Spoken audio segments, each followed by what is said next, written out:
You are an A2 rider and you are looking for the full 48 horsepower.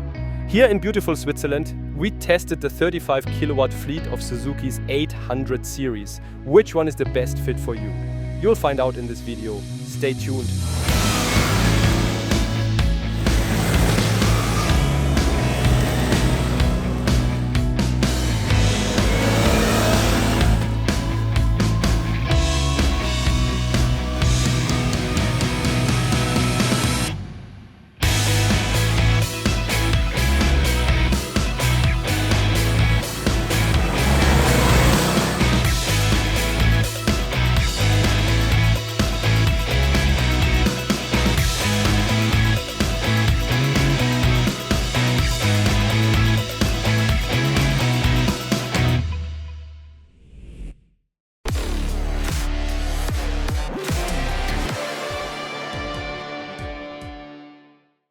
As mentioned, today's topic is A2 motorcycles, the entry point into motorcycling, and Suzuki has a very attractive offering here with the 800 series engine, specifically in 35 kilowatts. And right behind me are the three motorcycles we have to choose from: the GSX-8S, the GSX-8R, and the V-Strom 800. We also have a DE that we will briefly showcase. The three motorcycles basically have the same engine installed, but of course there are still differences. For some, one bike might be a better fit, and for others, maybe another. In this video, we will find out through three different scenarios: cornering, highway riding, and city riding. And with that, we simply want to highlight how the motorcycles perform, and ultimately maybe even which motorcycle suits you best. Of course, I also have to say a few words about the bikes themselves. After all, we are here in Switzerland, you know it. It's simply the customizing paradise, and Suzuki Switzerland actually offers specific Swiss models right off the shelf. And the most striking example here is the GSX-8S Evo Swiss Edition with this sticker kit. This sticker kit is standard on this model. Additionally, there is a nice finishing touch with the front spoiler. We also have engine protection that has been additionally installed, as well as a short tail and dynamic LED turn signals. And I would say anyone who starts riding motorcycles probably also has an interest in maybe sprucing up the bike a bit, giving it some upgrades. And Suzuki Switzerland offers an incredibly cool option for that. If we move over to this V-Strom, it's called the V-Strom Adventure. It already comes equipped with heated grips, and also the two cases at the back, which are of course incredibly practical if you want to do some shopping in the city or go somewhere else. It's just practical, and it's included with the adventure version. On the Suzuki GSX-8R, you don't see as much yet. They're still tinkering with it a bit. It's not quite official yet, but it already comes with an Akrapovic exhaust as standard, which you can buy from the dealer or directly from Suzuki Switzerland. We'll also jump right into the first scenario, the more curvy, sporty riding. And three Suzuki models with the same engine installed. Our impressions. We rode all the bikes. Amelie, maybe you first. What was your impression? Where did each bike perform well for you? I have to say, at the beginning, because the motorcycle simply looks bigger and a bit more imposing, I had the most respect for getting on the V-Strom. But I rode it last, and I have to say, that's where I felt the most comfortable, simply because of the upright seating position and, of course, the suspension. I don't know, I just felt a bit more secure, and that made me more confident to go a bit faster. I have to say, surprisingly comfortable and also surprisingly accessible is the 8R. It does look quite sporty, but since the knee angle, for example, isn't too sharp, and in general, the engines of all three motorcycles are super smooth, at least that's how it feels to me, and it's just really fun. Yeah, I'm positively surprised by all three of them so far. You mentioned the suspension earlier, and I think it actually has 20 millimeters more suspension travel at the back, so more distance at the front and back. And here in Switzerland, there were quite a few rough patches along the way. You can really feel that it actually inspires a lot of confidence. And you also said earlier that it feels overwhelming when you sit on it. There are so many things up front, but in a way, if I'm a beginner and I get on the 8S, for example, then there's just nothing in front of me, and that can quickly feel a bit endless when the drop-off is pretty much right there. But for me, that actually inspires confidence. How was it for you, Gregor? Actually, I think all three do their job very well in their respective classes, because right now we are talking about cornering, and I think there are a few things that are really important, mainly the ergonomics. As I mentioned earlier, the engines are all the same and also restricted here. Still, I want to briefly point out that this engine with its characteristics is very powerful in the lower rev ranges.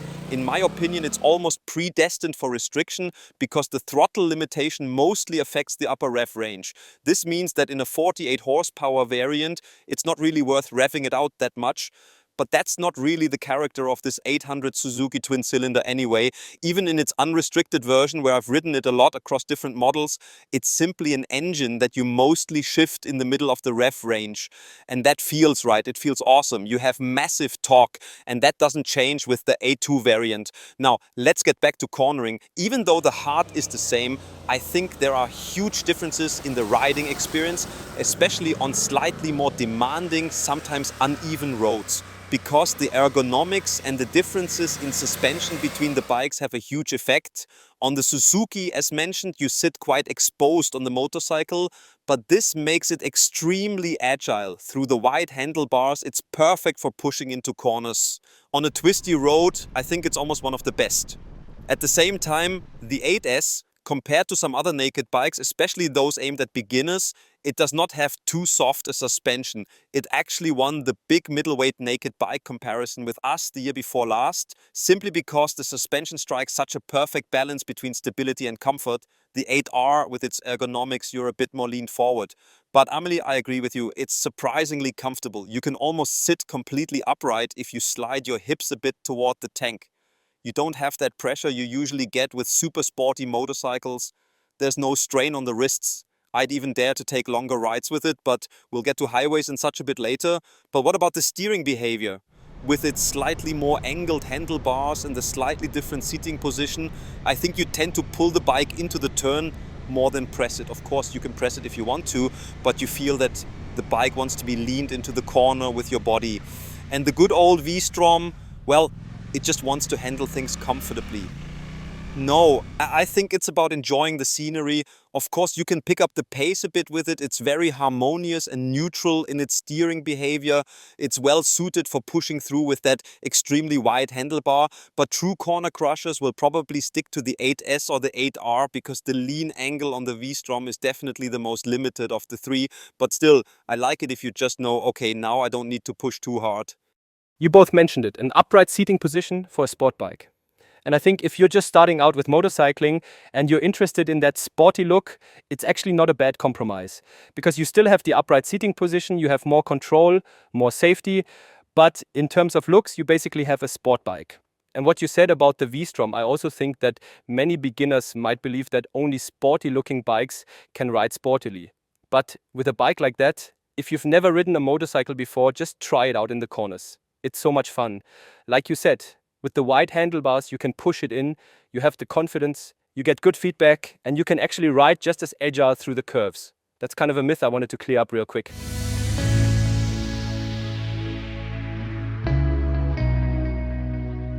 You can tell by the surroundings. We've arrived in the city. Gregor, you're already smiling so wonderfully. Tell me, which one is your favorite? The differences are obvious just based on the design alone. In principle, it's very simple, also because of the weight. We have 202, 203 kilograms. So there's not much difference between the 8S and 8R. That means they are generally noticeably, let's say, a bit easier to handle, especially at low speeds compared to the approximately 20 kilograms heavier V-Strom 800. Other than that, I don't see much difference between the two in city traffic.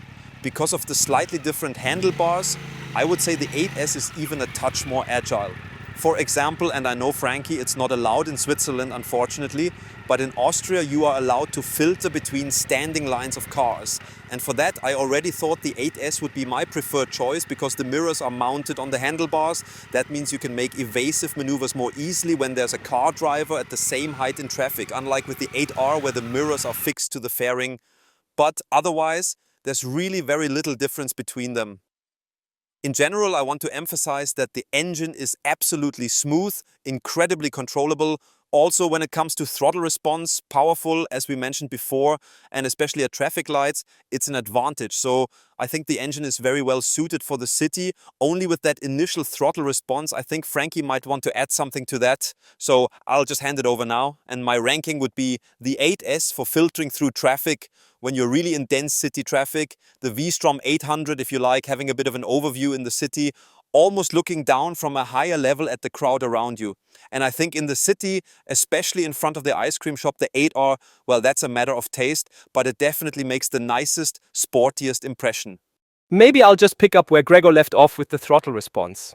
I don't know if it has to do with the fact that all the models are restricted, and as you said, there are actually no selectable riding modes. But you do notice that when you're riding in traffic jams or at very low RPMs or low speeds, the throttle isn't that easy to regulate. You get this slight jerking, and it's really hard to get it perfectly smooth. On the other hand, I have to say, what's really awesome about these bikes is the clutch. I also think it's super easy to engage with. Like you said, it's incredibly light, and that's obviously great, especially if you're riding a lot in the city or in traffic jams. You have no problems with starting off, and you learn it super quickly. Funnily enough, I actually find the 8R interesting in traffic and in the city because personally, and this might just be a matter of preference, I think it's cool that the mirrors are static. That means even if you move the handlebars back and forth a bit, you still see pretty much straight back where you want to look. If I could say a quick word about the V-Strom, I think it's maybe a bit underrated. Yes, it seems a bit big at first glance, but because the handlebars have a much stronger angle, it's just much easier to maneuver. Even if it gets tight or you need to adjust in a corner, it's much easier with it. Plus, of course, you can take your groceries with you with the bags. My question to you, here we have a 1.5 centimeter higher seat height. How did that affect you, and what are your other impressions? I think it looks taller when you see them side by side. You immediately think the naked bike must be the #1 choice in the city. But the good thing is that I can reach the ground more easily with my legs. And I really have no problems at all stopping, starting off at traffic lights, or even making a U-turn. That was actually the biggest issue for me at the beginning of my riding career, if we want to call it that. Making U-turns, especially on hills or maneuvering in the city. But even with the weight of 223 kilograms, I can still handle it well as a lightweight. I think it really depends a bit on height. If you say I'm a bit shorter, I have slightly shorter legs, it might not be quite as easy as with the 8S or the 8R. In that case, I'd say it doesn't make a huge difference. And regarding the mirrors, I understand both of you. It just depends on the look you want. If you say, I want something sporty, leaning towards a super sport look, but still comfortable, then the 8R. If you say then the naked bikes are exactly my thing, then the 8S. And if you say, I want to do some longer tours as well, the V-Strom is definitely a great candidate.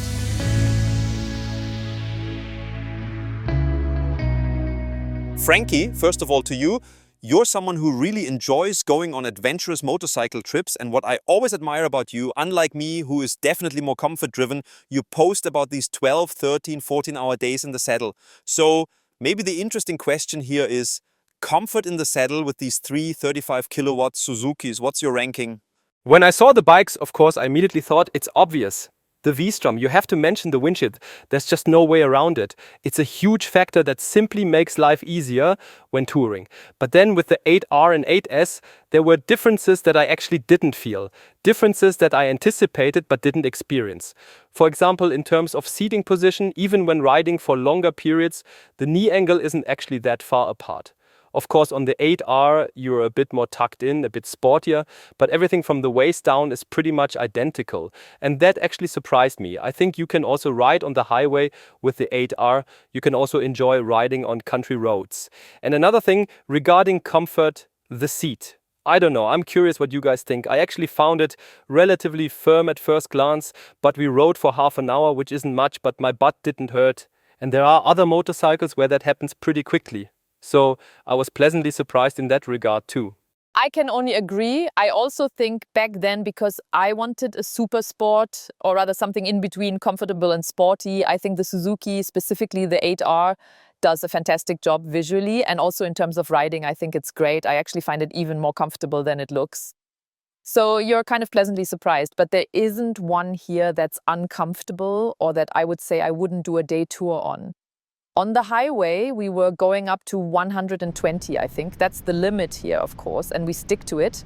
We don't want to get flashed. But I remember having Gregor in front of me with the windshield, and his helmet didn't wobble at all. Nothing happened. For me, there were moments where I thought, okay, I need to hold the camera still. But just in terms of seating position, there's no problem at all. I also just wanted to quickly mention something that is, of course, great for an A2 rider who maybe wants to ride longer distances, the smoothness.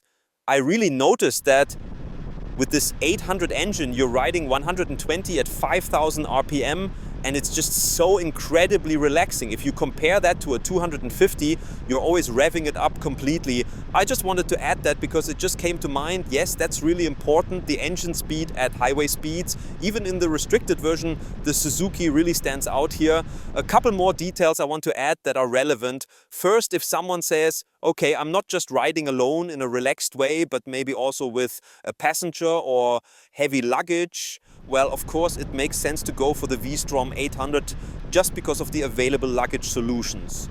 Luggage options are technically available for all three bikes, but not all of them offer easy rear preload adjustment. Only the V-Strom 800 has a handwheel for that. So if you want to adjust the preload more often, you might end up choosing the V-Strom 800 just for that everyday convenience. Regarding the windshield, it's good, but I always say no wind protection is better than bad wind protection, and that's heavily dependent on your height.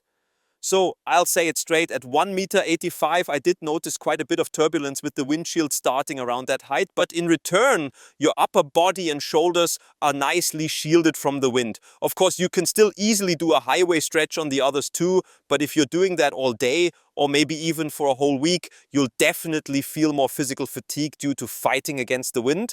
On the V-Strom 800, you're really completely relaxed, except for a little bit of turbulence. But that's honestly complaining at a high level. All three offer a certain degree of touring capability, but the longer you want to ride at high speeds continuously, the more you'll wish for proper wind protection. On the flip side, the shorter and more agility-focused your rides are, like filtering through traffic jams if it's allowed, or if you only have a short highway stretch followed by lots of city riding where agility matters more than wind protection, you're more likely to lean towards that direction.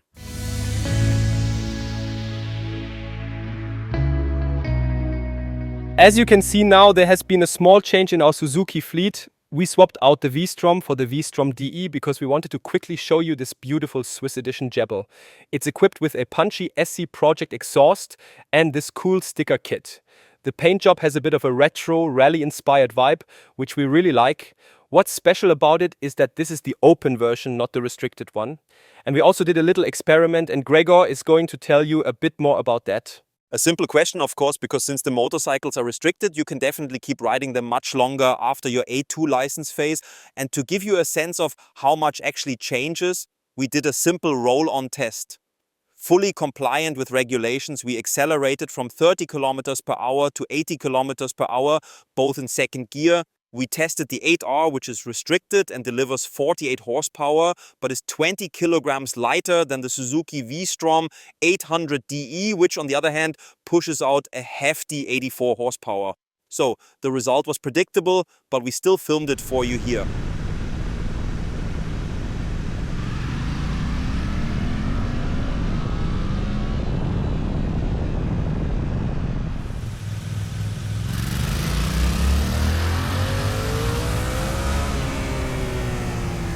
There was one run where, as you can see, I was a bit late on the throttle, and here you can clearly see that while the revs were still in the mid to low range, both motorcycles accelerated away at nearly the same speed.